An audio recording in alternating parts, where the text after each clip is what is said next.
This is going to be a great playthrough, I can already tell. We're going to do big things here. Yeah, it was a pretty gold star run, wasn't it?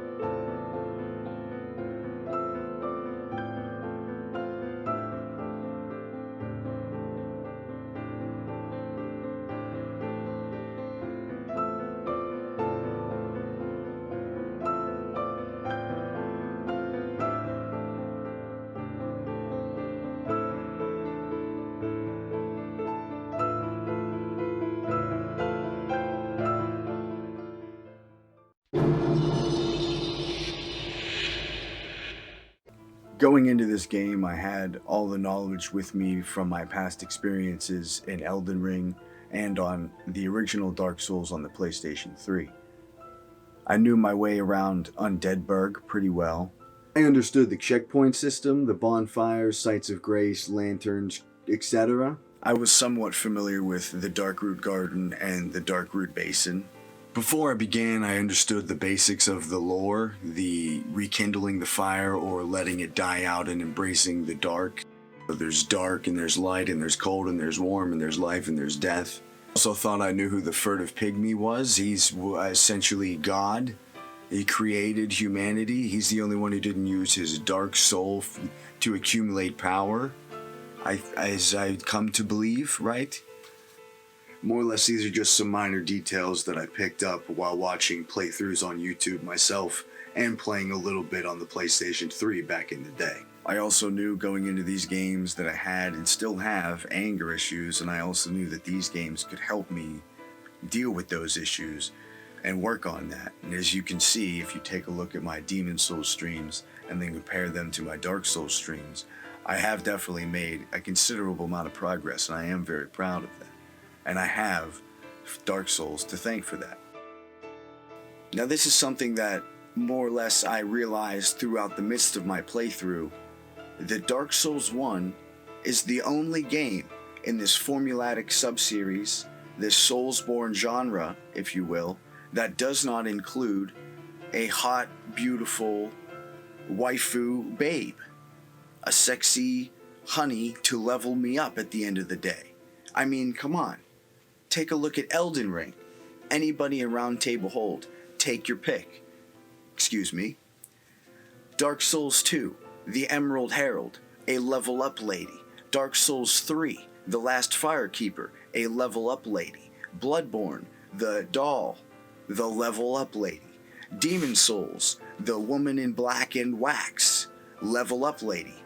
Sekiro, Lady Emma, does she level you up? I don't know.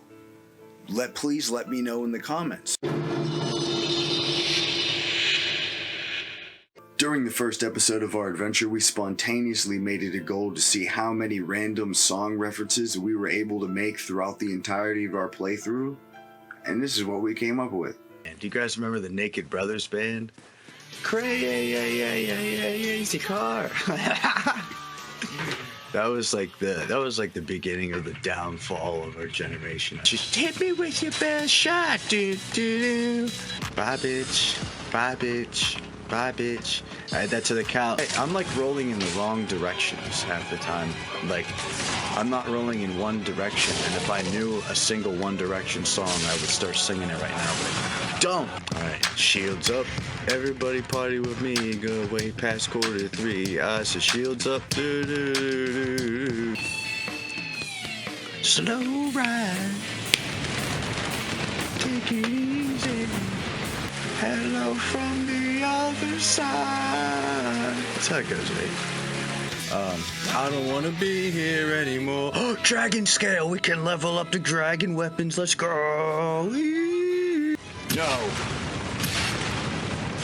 3 stomps. Right to the left. Cotton Eye Joe. Add it to the list. Cha-cha, real smooth. I'm coming up, so you better fucking start a party. 1 out of 3 ain't bad. Nice. 17. 17 and then 38. 17, 38. Hey. Come on, do something. Somebody do something. Run away now. Run away, run away, run away now.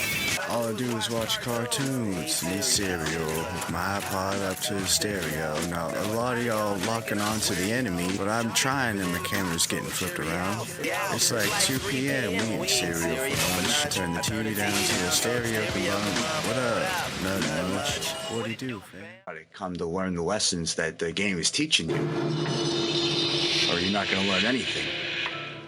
There is a plethora of different individuals and YouTubers alike who have gone into immense detail expressing their love for this game, and a lot of them revolve around the same conclusion and sentiment that is, Dark Souls saved me. I too can relate to this ideal, however I do not want to get too emotional, nor do I want to harp on the impact of normalized negative societal ideologies and the importance of understanding your capabilities underneath your willingness or lack thereof, while simultaneously packaging it alongside a cliche such as it's always darkest before the dawn. Pun intended. That being said, Dark Souls saved me. Remember when I mentioned I rewrote that script? Well, please forgive me if you notice my eyes looking down at my paper here, because I rewrote it about 3 times as long as it originally was, and I don't have time to memorize it right now. Dark Souls is a game that forces you to pay attention and to focus on what you're doing if you want to progress, and in turn has rejuvenated my sense of wonder and revitalized the excitement felt when facing the unknown, which essentially is what life is. Traversing a land full of unanswered questions, hoping that you're on the right path as you encounter your enemies and obstacles and just your fair share of unfair bullshit. But with perspective, we can remember that failure and these obstacles in our way are important, because when we fail to do something, we're left with an opportunity to try again, this time with the knowledge that we have gained through the lessons our mistakes have taught us. The art of patience can present itself in many different forms and brings with it many different opportunities and solutions to any situation. Whether it be taking some time to focus and analyze a boss's moveset and attacks, or successfully resisting the urge to check the status of your Amazon package that you literally ordered 5 minutes ago. Having patience allows you to calmly consult, compare, and contrast all the aspects of any situation at hand and help you employ perspective. And with perspective, we know we can acknowledge the importance of failure and use that to our advantage, using the knowledge that we have gained through the lessons our mistakes have taught us, as I said before. Crying, complaining, giving up, resentment will get you nowhere. A lot of people become easily distraught when only encountering the slightest inconvenience because they've grown accustomed to immediate gratification and satisfaction. They fail to acknowledge the possibility that they're imposing their own beliefs and biases on the situation through their immediate reaction, because they don't learn through their own failures and mistakes. They learn from Google. Whereas in Dark Souls, if you can accept that you were wrong, acknowledge that the game is not a joke, it's not ridiculous, it's not bullshit, and it's not unfair, but instead you realize that you were panic rolling at the wrong time, in the wrong direction, repeatedly. You were not going shields up, everybody party with me, we're going wave. With this perspective, you can accurately analyze the situation, learn from your mistakes, and eventually succeed. Throughout our lives, especially the younger years, at least when I was growing up, we were always reminded to be gratuitous towards those of whom do good by us. But what about us? Most people do not express enough gratitude towards themselves for their numerous achievements, big or small. Instead, they rely on others to notice and supply them with gratification, which often leads them empty-handed, feeling unimportant and without purpose. But by remaining resilient and understanding that everyone is their own most important person because they are in charge of their own mind and body, and that is a very important task. These Soulsborne games are essentially an art form for these game developers to freely express themselves and channel the harsh realities of their own personal lives into conveying such a beautiful, remarkable, example of their creativity, ingenuity, and overall genius, while simultaneously overwhelmingly positively impacting the lives of countless others in such an unbelievable way. It can only be described as beyond remarkable. The overall game, I'm going to go ahead and give a rating of 9 out of 10. I'll have you know that I did consider 8.5, and we will get into that. When I finish the game, and you'll see if you look back at the stream, I'm just sort of wandering around the kiln, I'm looking for more game. I didn't believe it was over. It seemed too easy at the end. Maybe I was overleveled. Maybe it was because I just stepped out of the DLC encompassing some of the hardest bosses in the game.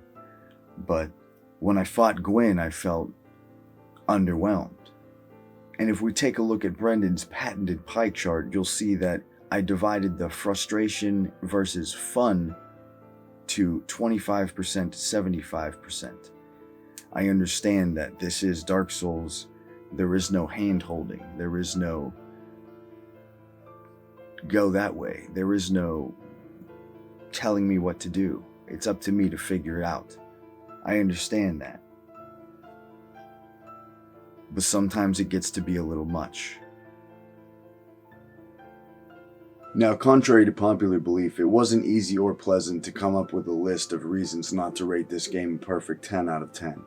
That being said, I believe my points are valid, and I will share with you the reason that I originally was going to rate it an 8.5. And at the top of the list, it's only fair that I put that I am pussy, because that is a fact. Besides that, the lack of end game content, the immediate push into New Game Plus, a couple more dialogue lines between whoever's left at Firelink Shrine, you know, hey, I beat Gwyn, how about that? You know, how about a high five? How about a one last high five gesture before I go into New Game Plus? Really go around and do some fun stuff now that everything's taken care of. That was missing. I do appreciate that if you leave the kiln, you make your decision and you decide to let the dark take over and let the flame go out and all that. That is something I didn't realize during my playthrough. It's something I just realized doing some research for this video that I'm making right now. Forced fall damage. Any necessary drop that you have to fall down to either progress the area or get a certain item that takes points from your health bar because it's too far down. No. What? And one last point, keeping the game away from a perfect rating of 10 out of 10 is actually a deduction, a 1 RPG point deduction from the game for not having a journal. Again, I understand it is Dark Souls. Well, I mean, you got soapstones? Write it on your sword, bro.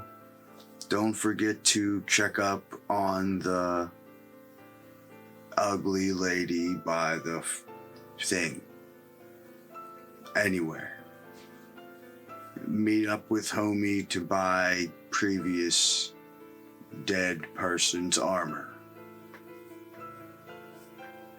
A little exclamation point, asterisk, do not forget on the tip of your sword. A leaf. Grab a couple leaf off some branches. Remember to kill this boss. Bam.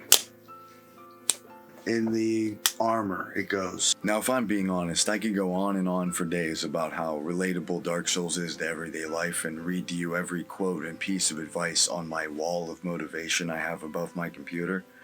But instead, I'm going to leave you with a link in the description to a YouTube playlist that I watch, rewatch, and update regularly, filled with videos focused on self-betterment, mental health, and finding peace of mind, as well as links to the books that I'm about to show you. These books are some of the self-help books that I've read are currently reading or am planning to read in the future.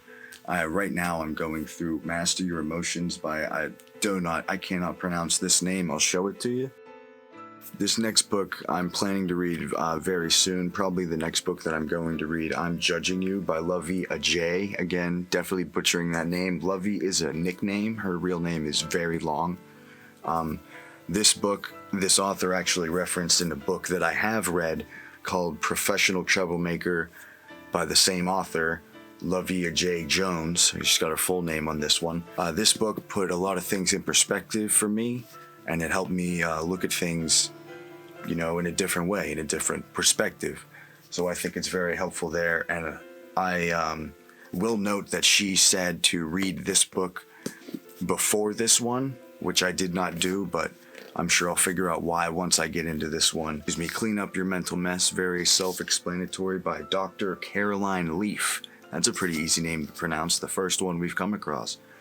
5 simple scientifically proven steps to reduce anxiety, stress, and toxic thinking. This is definitely a book I need to read. I might move this up on the need to read list. Again, all these books are linked in the description. Feel free to take a look. Please read them if you think you would benefit from reading them. And if you don't read it all, please read something. You will definitely benefit from reading anything. The Wisdom of Life by Arthur Schopenhauer. This one's a big one. It's a short one. Arthur Schopenhauer was a German philosopher. He is best known for his 1818 work, The World as Will and Representation, which characterizes the phenomenal world as the product of a blind, insatiable metaphysical will. Don't know what that means, but I'm eager to find out once I get into the book. Now here I have a list of books that I still mean to purchase and then read. I have not got around to ordering them or naturally finding them in the store. But I will read them to you, the list of books. I'm not going to read the books to you. Okay, come on. And I will link them all in the description if they sound more suitable for you. The first book I actually was planning to read a long time ago, and I kind of forgot about it. I heard about it on a podcast. It's The 48 Rules of Power. I'm sure a lot of you have heard of it. It's a pretty popular book. But I think it definitely has a lot of value. You know what I mean? Like, the second book on the list I have here is The 4 Agreements. Don't ask me what they are. I forget. Could be listed in the description of the book contained in the link in the description of this video. Mindset is the third book I have on this list. I have a lot less information on these books because I just have the names of them written on this piece of paper, but again, the links are in the description, so please feel free to take a look. The fourth one is Atomic Habits, somewhat self-explanatory. If you have trouble getting out of bad habits and have trouble getting into good ones, I assume this would be a good book to read. That's probably why I wrote it down. The fifth book on this list I have here is Thinking Fast and Slow. I forgot to write down the authors for any of these books, but I'm sure they'll come up once I Google them.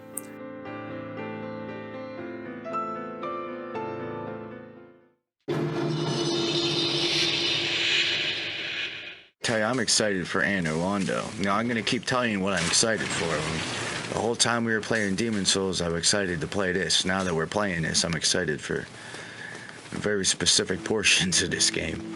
And I will let you know when we're coming up on those portions of the game I am excited for. Oh, now there's no ball? Where's your ball? Where's your ball, buddy? Huh? Where's your toy? Now I'm living like a schnook. And whoa! the dash dinging, the door dashing, the dash dinging, duh. And Squidward's like, yes. 30% off your first order. Let me first forcibly bet you $1 million that this message says praise the sun. Fuck. Hello, dearie. Yeah, she kind of looks like Eddie too. Eddie. I have no souls. Great. Nice. Ah, not nice. Not nice at all. Here we go. No, that's a bunch of bullshit. Let me freaking sit here, get some more flaskies. Guys, go home. My mom's gonna be here soon. You can't be here when she gets here. She's gonna be really fucking... She's gonna be mad, dude. She's gonna take away my Xbox. To think I swore to protect you with my She life. ran off and you were... eating, I presume? Multi-car pile up on I-95. Charred body after charred body was pulled from the wreckage. Here we are, Jimmy boy, the hole, where we separate the men from the boys. Isn't there supposed to be an NPC over here, I think? Oh my god! The soul of Queelig. Yeah, fucking, she didn't go before locking me in this freaking space over here. Wow. Wow. Way to go, sister. You know what? Props. You really showed me. Did you ring the second bell? Yeah, you're damn right I did. It's going to be suicide. You remember that? Remember telling me it's going to be suicide? I went down there and did it. We're just going to take it nice and slow, because, you know what? Because I feel like it. You know what? Okay. Very scared here, man. Oh, God!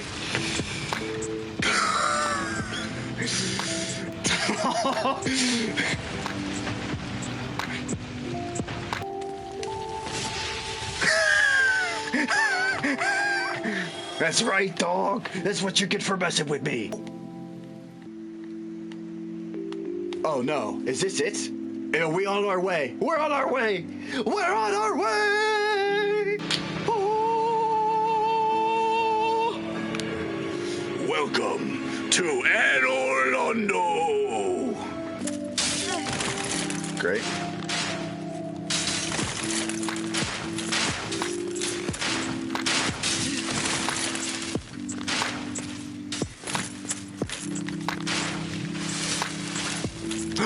Let's go! Let's go, dumbass! What is up, my main man? Hello! See, Solaire is nice enough to sit down with me and roast some freaking marshmallows, unlike my ungrateful wife back upstairs and whatnot. No, what the? Come on!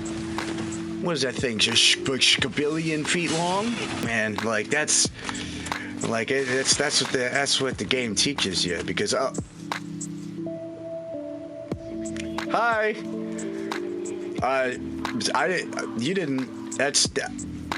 this table right here is your favorite, right? Not this one I just kind of broke.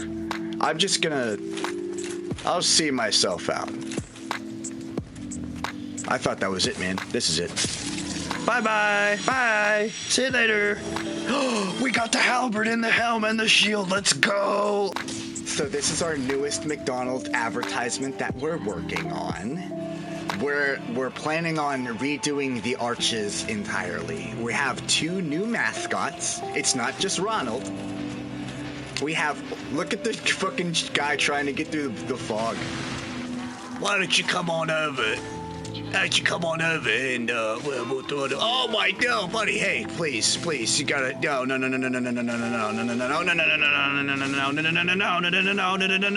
no. Get away from me! Why would you design something like that? Look at that. Like, look at the tiles. Like, you got like just cut it there. What? Dude, I better, you know what? All the guys roaming around here trying to kill me better be the contractors who did this, because they deserve what I'm about to do to them, man. Thank you. I try to be inspiring when I can. I try to influence the lives of others in a positive way whenever I have the opportunity.